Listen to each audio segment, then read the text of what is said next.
What's going on, everybody? Grady here for another video, and today you have joined me inside my house to not talk about cars, but in fact, my watches. I have been collecting watches for basically my entire life, and just in the last few years, I've been really starting to get more into it as a hobby and as an interest. Cars are still here. Don't you worry about that. Cars, motorcycles, we'll talk a little bit more about that later. But also watches. Watches have stories. They, of course, have history. And obviously, they tell the time, of course. But let's dive into it and get going. This is the Fossil Grant Chronograph, reference number FS4925, finished in rose gold. It is a quartz movement watch, so very vibration resistant, relatively simple, easy to maintain. This is actually a gift from my beautiful wife. It has a nice little engraving on the back from a little saying that we have. It features the 30-minute timer, the 60-second, and of course 24-hour.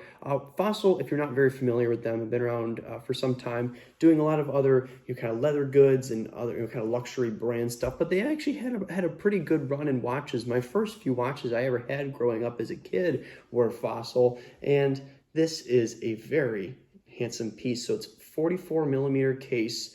Your lug width is 22 millimeters, once again featuring a leather strap, which looks very handsome, as you can see here. The chronograph feature is very, very nice to have. If you're not very familiar with chronographs, just used to track time over distance, which is really, really cool. Very beautiful piece. And of course, relatively thin being a quartz watch, 12 millimeters. Yeah, that's the first one. Second one, actually another gift for my wife because she knows how much I am getting into watches. This is the Seiko Couture Solar Perpetual, Solar Perpetual, however you want to put it. Reference number SSC700, finished in the gold. So what's pretty cool about this, and I'll be talking a little bit more about this in my other watches, is it actually features the V198 Seiko Solar movement. So it is technically quartz. However, you don't have to worry about changing the battery or anything like that. It just actually has the solar panels integrated into the dials so that you can not have to worry about changing out the battery. It's a pretty cool little system and something that I've really come to really like in the world of watches. What's really cool about this one is what it's able to do. So the Seiko Perpetual Solar Watch, this SSC 700, can do a lot of really cool features. One, like telling them, well, we got the time, of course. We've got the date, the day of the week, the month of the year. Also has an integrated alarm, which is pretty cool. Still has that chronograph feature, so you can be able to time things. And you have your standard, your 24-hour built in. It also has leap year, which is pretty cool. It can factor in for all of that to keep track of the months, years, days, and everything. It's a very, very handsome watch. I love the integrated bracelet that it has. In the rear, it actually has a very handsome clasp system that I love to open up here. It's a stamped steel with this beautiful gold accenting, but that integrated bracelet just gives it a really handsome sort of upscale look. I'm a huge fan of wearing this watch. My wife had mentioned to her that I was interested in getting into wearing a gold watch, and she found this for me, and I absolutely love it. It's a really, really cool piece here. Very heavy too, which is awesome. Just kind of adds to the feel of it. Definitely kind of opened my mind to the option of solar watches, because originally I was all about mechanical, but this solar is very, very cool, and I'm a huge fan of this piece. It's awesome. My next watch, also Seiko, you can kind of hear a theme, also solar, is this. This is called the Seiko SSC 813 speed timer, or nickname they Daytona, because it gives you very much a Rolex Daytona sort of vibe. This is a part of Seiko's Prospects collection, so pro specifications, 100 meters of water resistance. That's another thing I mentioned. So this Seiko here and this Seiko here are both have water resistant capabilities. The Fossil does as well. It's just not a lot, but 100 meters of water resistance. It's a push-pull crown. That's how all three of these watches have been so far. So not necessarily super set up for the level of diving necessarily. However, if you were to just get it wet or anything like that, you don't have to worry about it. So what's really cool about the Seiko SSC speed timer here is, if you can see on that little black bezel, is what's called a tachymeter, which is used to track speed. So you would, in an event, you'd be tracking something, you would, let's say you're going to a mile marker and you press start, and then as the hand sweeps across the dial and then you reach that next mile marker, you stop it, and it will actually give you an idea on your speed. This was something used in tons of applications. Of course, Rolex having the Daytona, racing, everything like that. Omega with their Speedmaster and the lunar landings and everything. It's an ability for a watch to track speed, which is a really cool thing. And of course, looks very, very handsome. So no visible crown guards or anything like that. This is all open, but still very handsome. It's a brushed bracelet with polished links on just on the sides here, with of course the Seiko. You can see that the Seiko name written on the back there. Also, as I said, a solar movement. It's that V198 solar. Really, really cool. I like how they have this one integrated into the black dial of the watch, which just, once again, really ties into that sort of Daytona-esque vibe, which was something that really caught my attention. And I really like it. It's a very, very handsome watch for sure.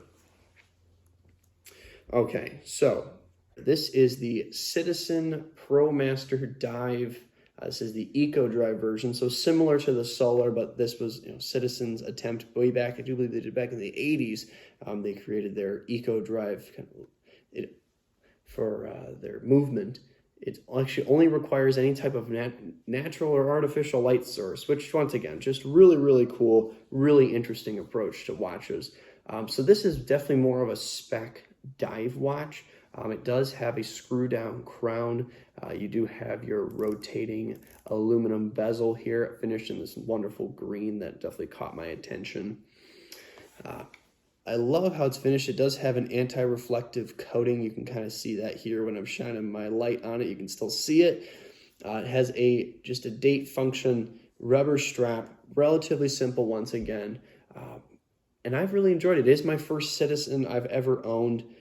I know there's been a lot of relation to Citizen being kind of mall watches and a little too, definitely some of their watches can be sort of overkill, a little overboard and busy, and that's fine.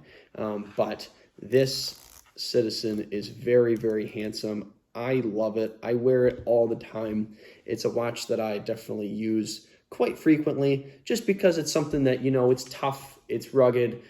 It's relatively light. It's not, it's not really something that you can dress up like maybe some of these other watches. It's more utilitarian in that respect. As I said, the rubber strap, very nice. It can be a little loud sometimes, like it squeaks a little, but maybe that's just me.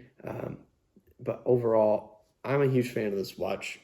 Very, very handsome and cool. It's a fun way to get into the brand.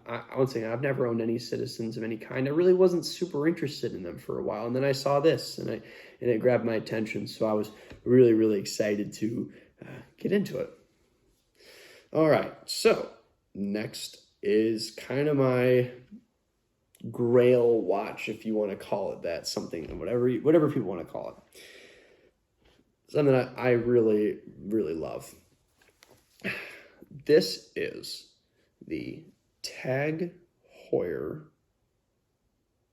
Aqua Racer, reference number WBP211, or 2111, excuse me. This is a really cool watch. Tag Heuer, as you know, Swiss manufacturer. For me, it was always the brand that I saw in racing. I grew up playing racing games, as you guys all know. Being a big car person has its benefits and its doubts, and whatever it may be. Tag Heuer was always sort of a part of it. Founded in 1880, originally called the Heuer brand, and then bought out in the 80s by the Tag brand, becoming Tag Heuer. It's a really stunning watch. This is the Aqua Racer 40 millimeter 200 date.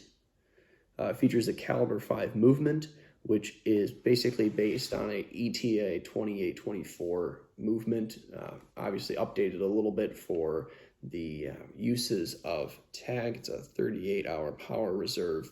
Steel bezel, which looks awesome, and if you can hear it, a really, really high quality sounding bezel. I'm just going to pull that back to straight here. Absolutely stunning watch. Stainless steel construction all the way through. The dial is truly mesmerizing. I find myself staring at it constantly because it is truly a stunning piece of art, and I absolutely love it. It was really cool to have the opportunity to get one, and I'm a huge fan. It's my first sort of entry into these really high-end, really premium watches, and it's fun to find new things to appreciate. Every time you put it on, you find yourself just staring at it, just mesmerized by the color, the steel bezel, the finishing, and just the heft of it. It really is a quality piece, and at least for my first experience with a watch from this caliber, I'm really impressed, and the more I wear it, the more I love it. It's not I've worn it. Anything I own, I find myself using a lot, and I don't try to be like super careful about everything. If it has bumps and scratches on it already, and it's not absolutely perfect, but it is a very stunning watch, and definitely a very, very cool piece of my collection. I've had some people mention the kind of Patek Philippe 5711 kind of blue wave dial. One of my friends pointed it out, and it kind of gave me a little bit of that vibe, but it's very, very cool, and I love it. Love the Swiss automatic watch. It really is a piece of art.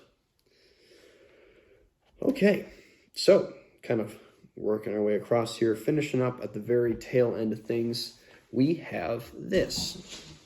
This is a very cool, interesting watch. It is the Seiko Sports 5 SRPB 39J1, or SARB for short, dive watch. Very similar kind of in the way that the Citizen was. Rubber strap. You have an aluminum bezel, which is like the Tag, but I don't know if you'll be able to see here, it has a little bit of a kind of a dish to it. So it gives it a very, very cool feel. It's a day-date function, which just is, adds that usability. It does still feature crown guards, a little bit of a thicker watch, but it is still very, very handsome. It uses the 4R36A automatic movement, which at this price point, I guess when it was new, was really, really, really cool. This was actually a gift from my father, who started to get into watches a little bit in the times that he has a Rolex Submariner that he actually lost for a few years. And in that time, he just tried to get into some other watches just for something to enjoy. And then one day, years and years later, it was found. And this was something that he said that he offered me up. And I was very happy to take it. It was at the time my first kind of, I guess you could say, watch that I had my fossils. I had my first two fossils that I got when I was a kid.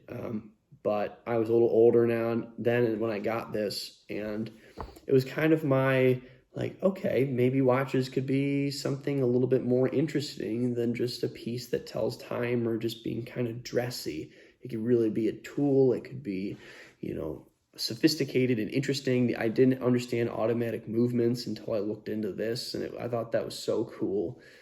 I'm a huge fan of the way that this thing is finished and the way that it feels on wrist. It is a little big. It's 44 millimeters. It has a pretty chunky lugs, but that rubber strap does make it feel very, very good.